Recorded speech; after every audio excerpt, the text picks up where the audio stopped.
Are you self-aware?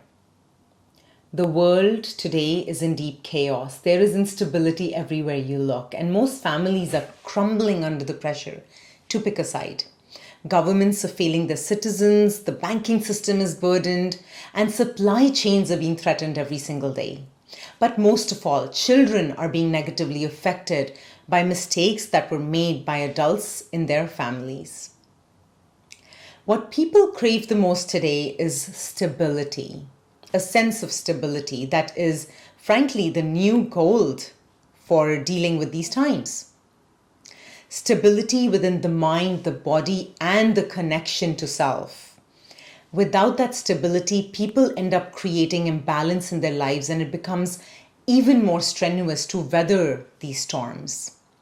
I can tell you from my own experience that stability is only created after one has mastered survival.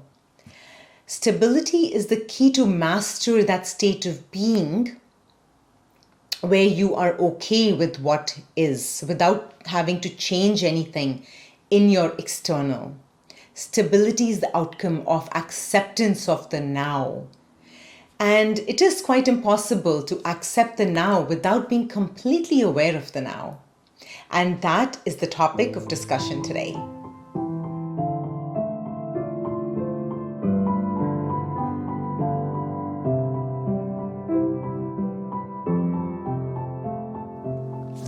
Namaste and welcome to my channel. My name is Bhavna and I created this sacred space so I am able to share with you the tools that have helped me transform my own life. I would like to thank everyone watching here today. Your presence here is indicative of your personal growth, and by up-leveling your consciousness, you are actively contributing to the awakening of the collective at this critical juncture. So thank you. Please make sure to like this video, share it with your friends, and if you're new here, subscribe. That's how we can empower people that we love to also take charge of their lives in real time. Today, I will be doing a deep dive on what self-awareness truly means and how achieving a level of self-awareness can have a profound impact on the life you create going forward.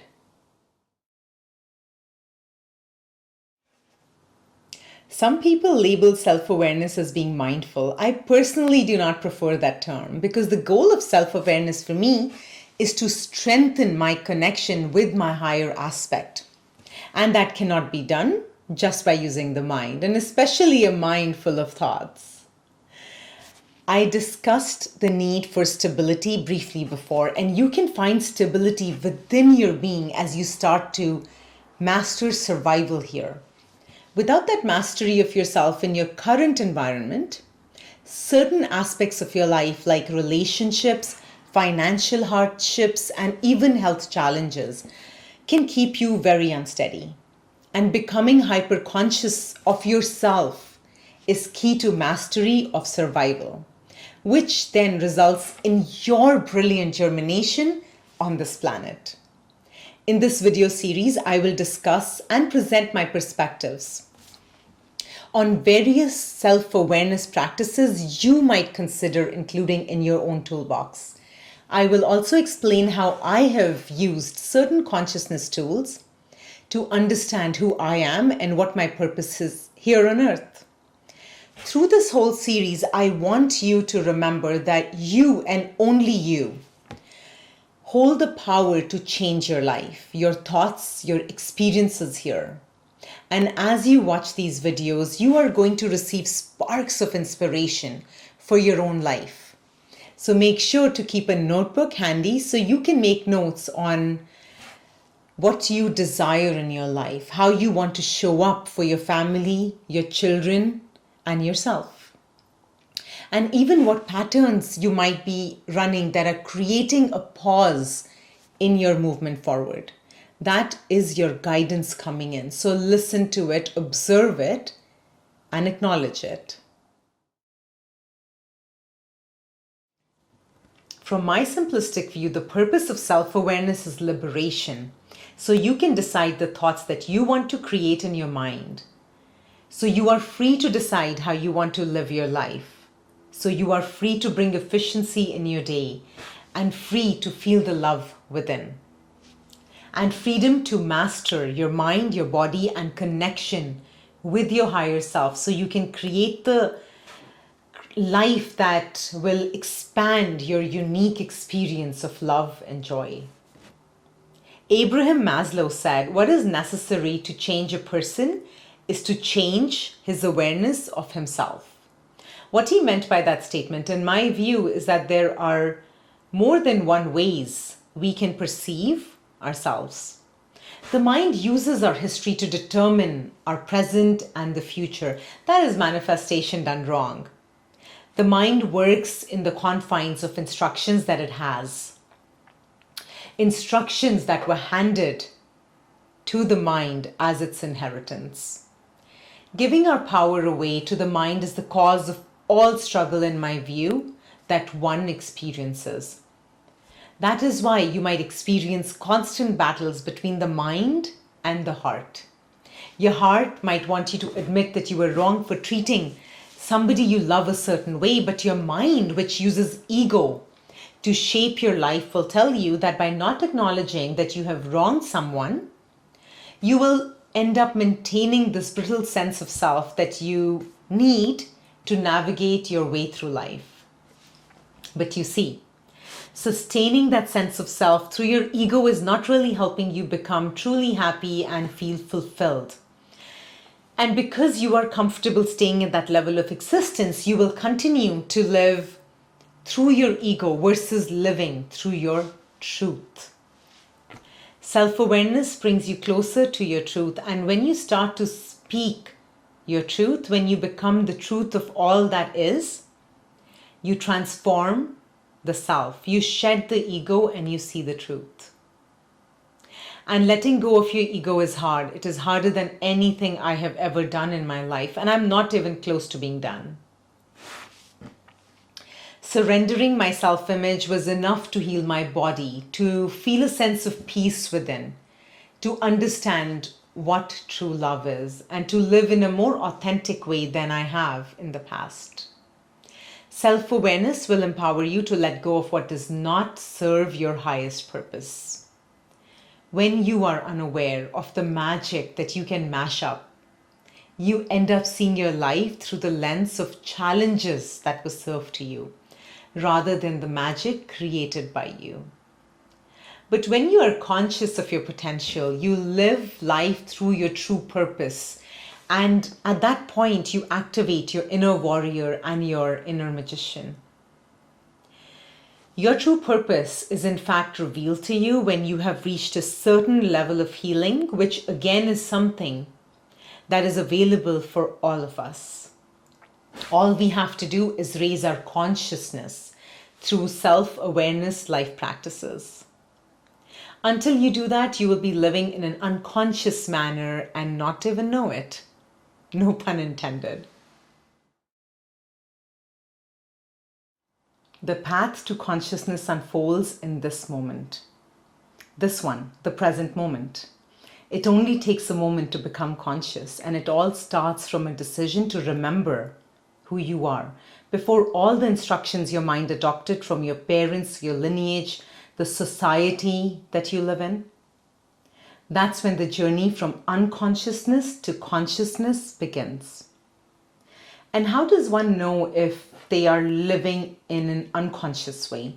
Well, that's quite simple.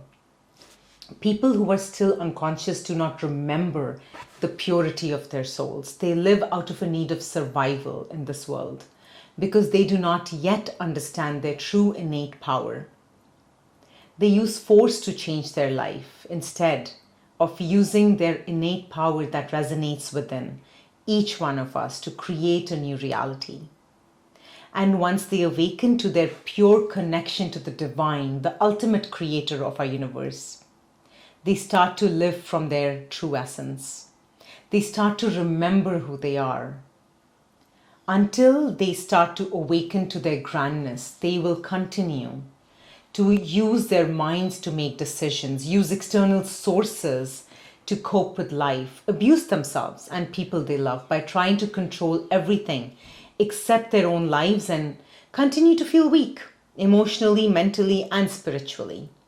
In some cases, they try to overcompensate by excelling in one area of their life while losing balance in all other areas. The journey to consciousness begins with accepting that you are still unconscious and you haven't yet found the spark of genius that lies within you. Accepting that you're frustrated because your mind has not found the answers to your problems. Accepting that you haven't found love for yourself just yet.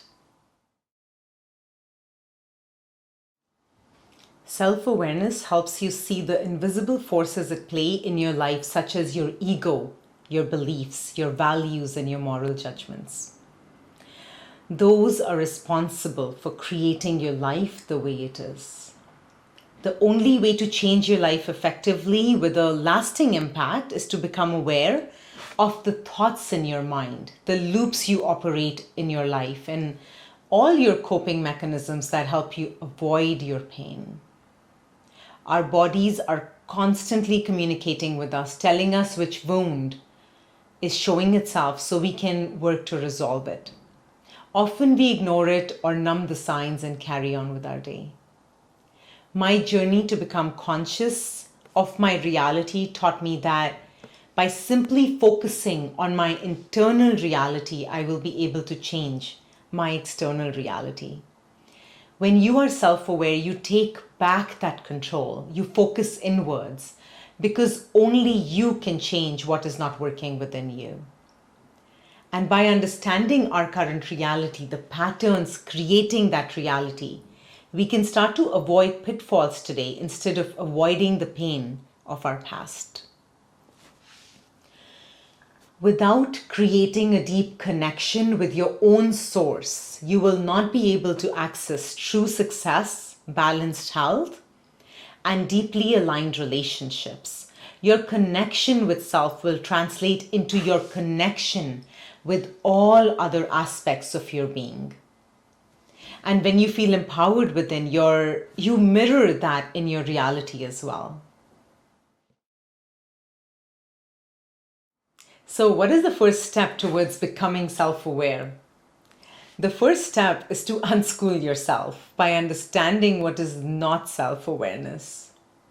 Self-awareness is not taught in the traditional government-controlled education system, and it's generally not taught in homes.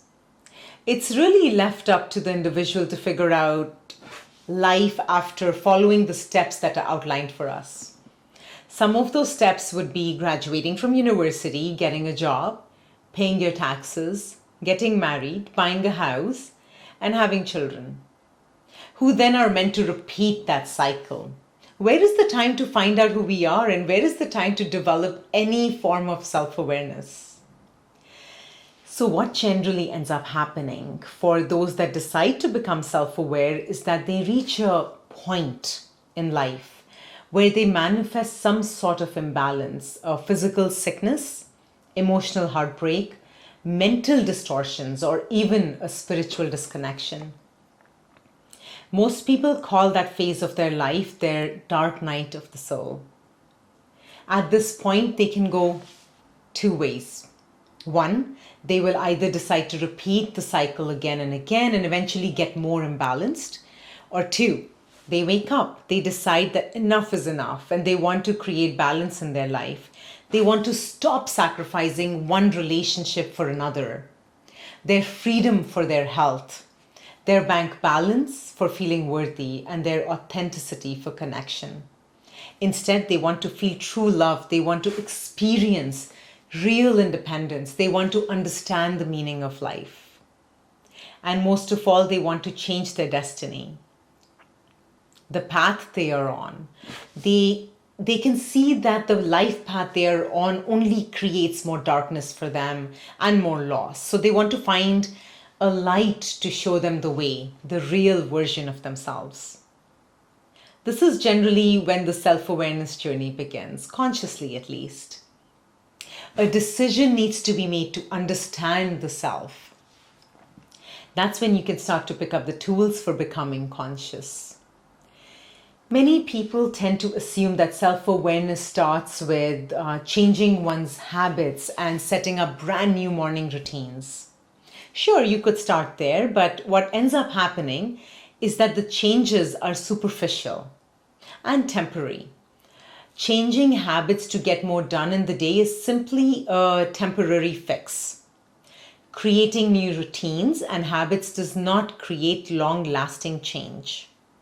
Understanding why you are struggling today does.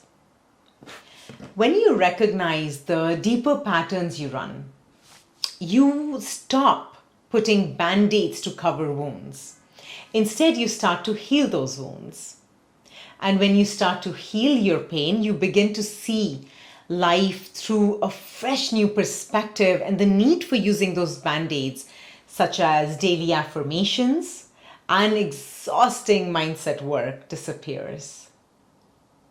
I am not saying that affirmations don't work. Most people, though, use them as band-aids to avoid looking at their wounds. So let's say you don't understand what true love is, and yet you're looking for true love. And you use affirmations like, I am love. Well, the only love you will experience is the one you unconsciously understand, because you do not have a reference point for what true love is. And that's why it becomes impossible for you to attract true love. Recognizing your own beliefs about what love is will help you see how far you are from the true definition of that love. That awareness will enable you to distance from the kind of love you are used to, which might be a distorted version of love. And then you can start to create space for some true love to come in. Self-awareness is a tool for your personal transformation, a tool that is available now. It's free for you to use any time of the day or all day. The practices for self-awareness shines the light on what's hidden in your life, every single fear that you have. Hyper-awareness will bring up the dirt that you were trying to hide. It exposes what is not you, so you can get to know what is you. Let's practice a quick awareness exercise. Close your eyes. Take a few deep breaths. Start to become aware of your toes, your ankles, your legs, your knees, your hips. And keep scanning your body until you feel like you can feel your entire body from your head to your toes.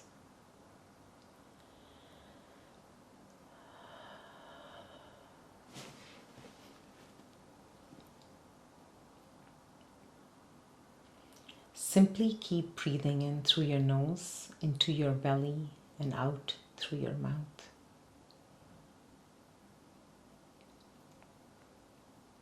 As you do this, your mind will try to take you out of this presence.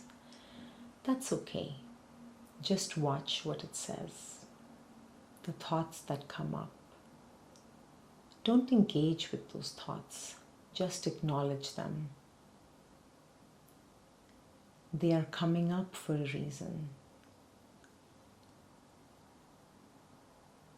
Breathe in consciously for as long as you like. Pause the video if you need to.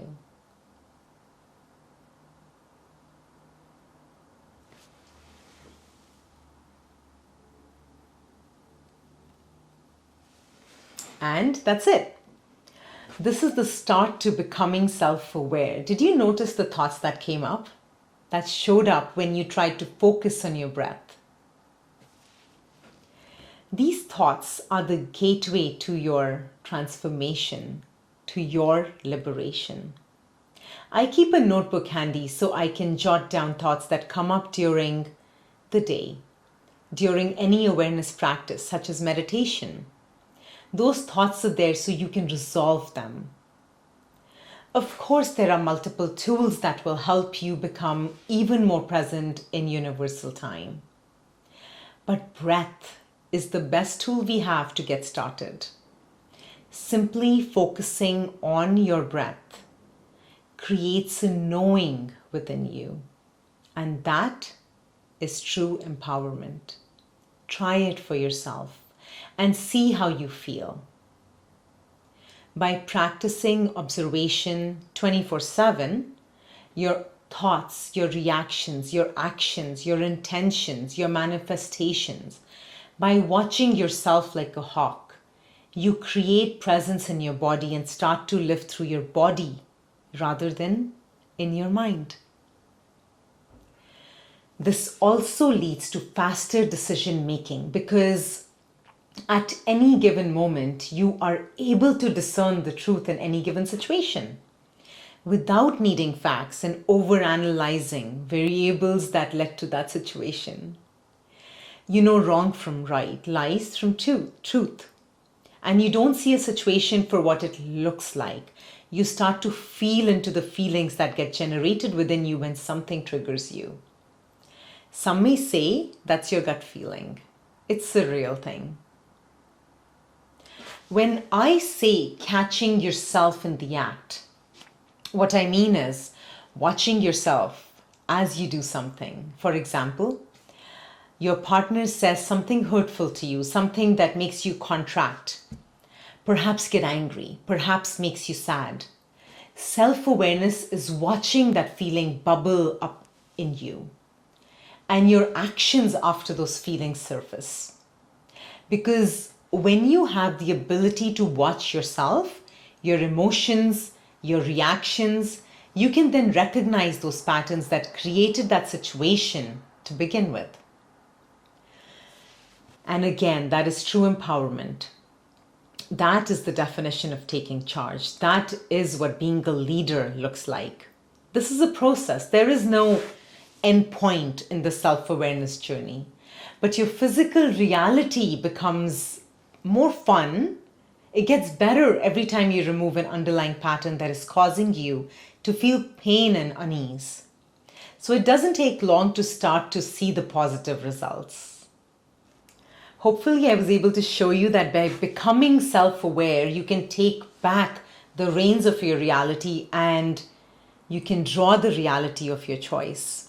In my next video, I will share with you the tools that I have used in the past and to this day to become self-aware, to remember my true nature. So make sure to click on that bell icon to know when I upload the next part in this series. I'll see you next time. Bye.